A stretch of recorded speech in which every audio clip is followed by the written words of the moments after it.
Good morning, everyone. Welcome to PACE ACX21.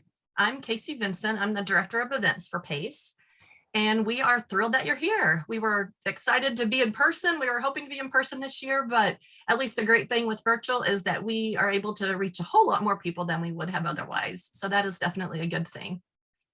So to kick things off with us today, we have our PACE Board of Directors Chair, Sam Falletta, and our Vice Chair, Krista Hibel. And they're going to give you kind of an overview of things happening at PACE and what's going to happen during this event. So Sam and Krista.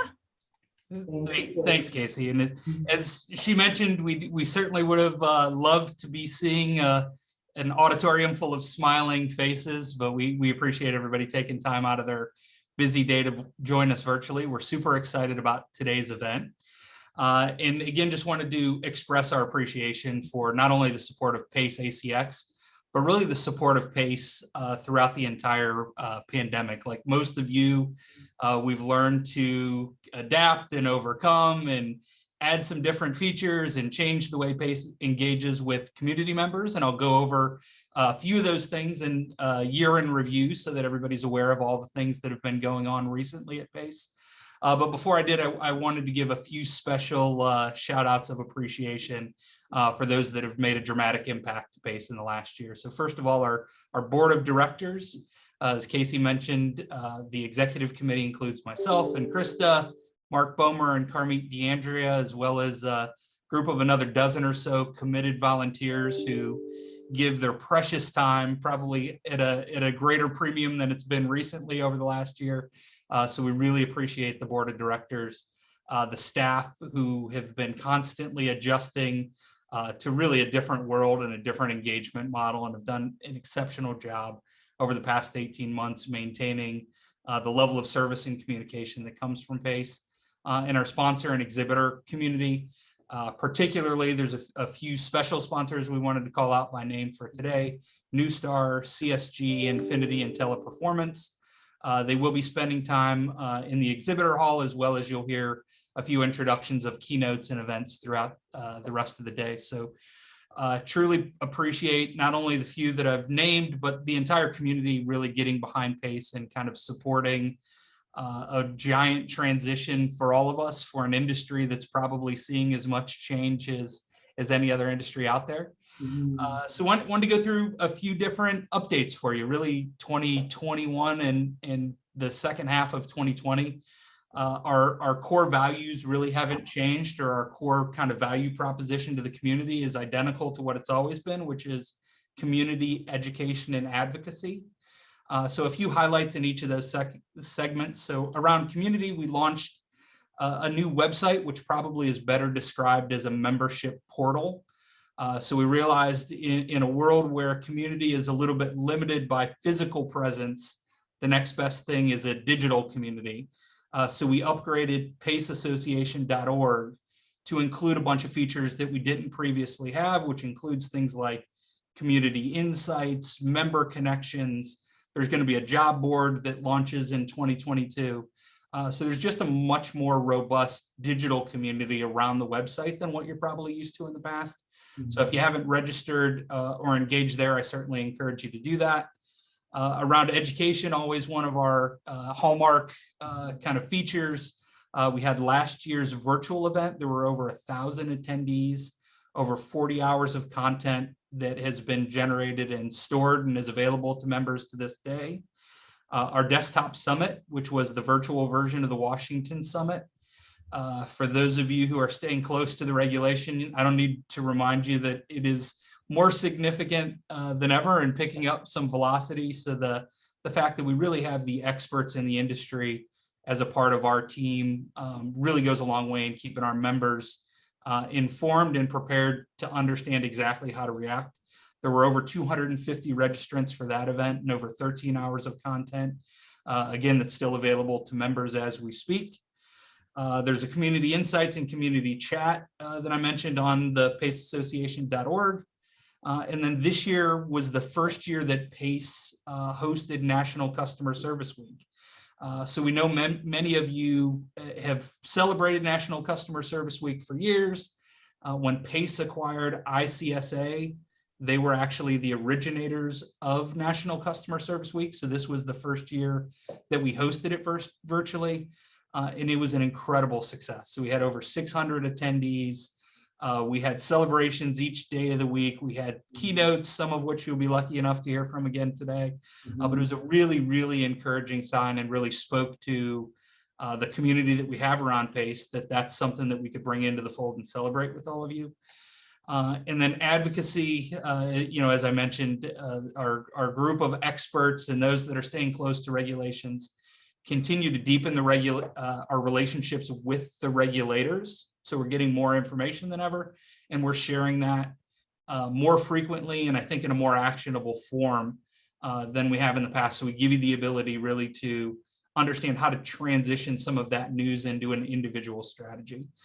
So overall, we are missing the presence of our teammates and colleagues and thought leaders and all of the things that come from the conveniences and serendipity of like walking past each other in an exhibit hall.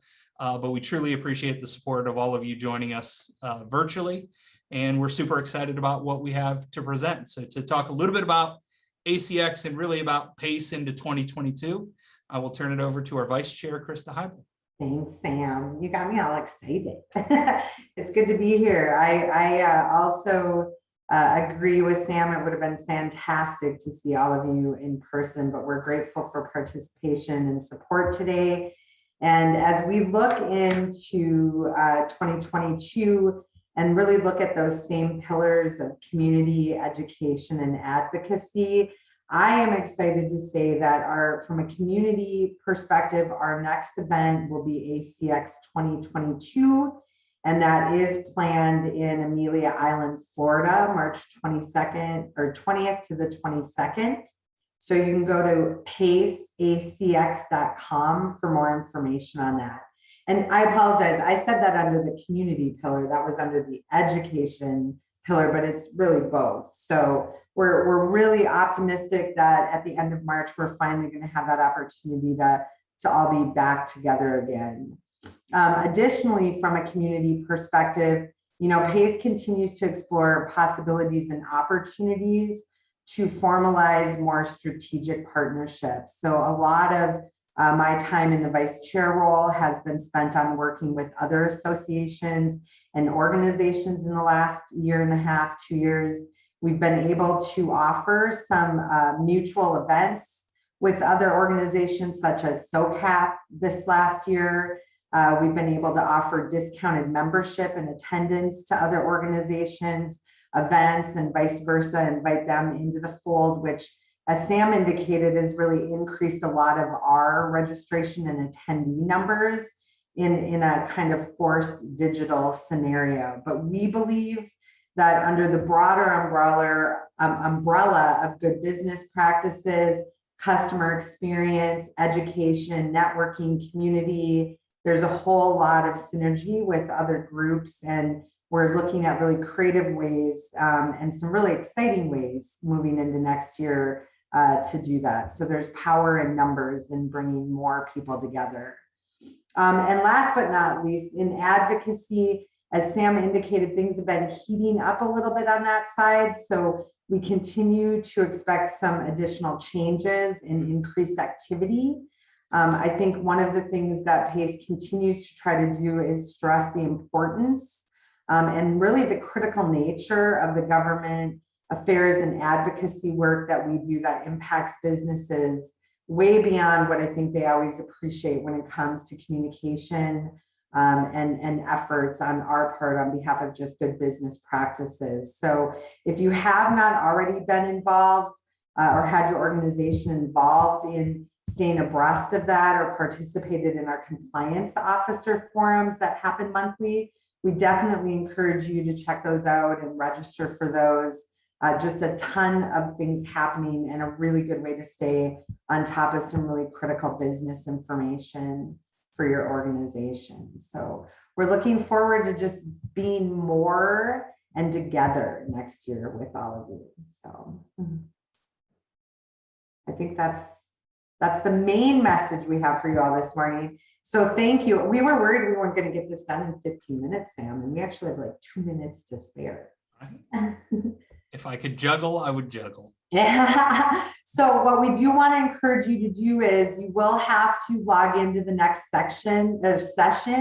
Myra Golden is our keynote and kicking us off here in like 3 minutes. If you did not get a chance to participate in National Customer Service Week, I do encourage you to go back and really look at some of the content. In particular, I found myself sad the following week to not wake up every morning and get to listen to Myra. She's inspirational, she's positive, she's giving away fantastic tips and reminders, and she's just really an energetic force. So we're really excited to have her back. And again, if you just log into the next session right now, you'll get to see her next. And maybe that'll even motivate you to go back to look at some of that content Sam mentioned that we have stored in the National Customer Service Week archives from earlier this month. Yeah, Thank welcome. you for your constant support.